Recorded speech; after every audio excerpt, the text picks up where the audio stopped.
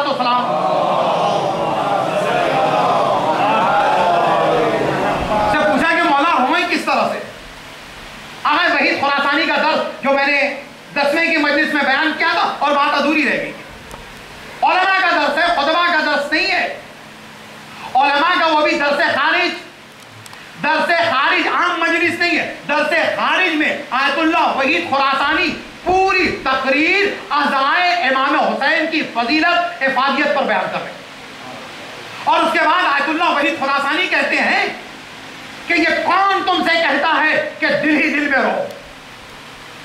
بہت ناراض ہو، کہتے ہیں تم سے یہ کس نے کہہ دیا کہ اپنے آنسوؤں کو روک لو؟ وہ کہتے ہیں تم سے کس نے کہہ دیا کہ ایتھکس یہ ہے کہ بآواز بلند نہ رو؟ اس کے بعد کہتے ہیں کہ امام نے تو کہا صیحہ کرو، صیحہ کے معنی ہے بآواز بلند۔ اس کے بعد کہتے ہیں صیحہ کے معنی چیخ چیخ کر، بھلک بھلک کر رونے کا، اس طرح رونے کے۔ اب آئیے، میں نے آغا وحید خراسانی کی ایک مثال دی، ان کی تقریر کی، میں نے آج وعدہ کیا تھا بہت مختصر کرتے ہوئے، شہادہ معصومین نے، میں نے پہلے اس دن کی مجلس میں بتایا تھا، انبیاء نے عزاداری کی، شہادہ معصومین کی عزاداری بہت مختصر۔ رسول خدا صلی اللہ علیہ وآلہ وسلم 14 معصومین کی عزاداری سنیے گا۔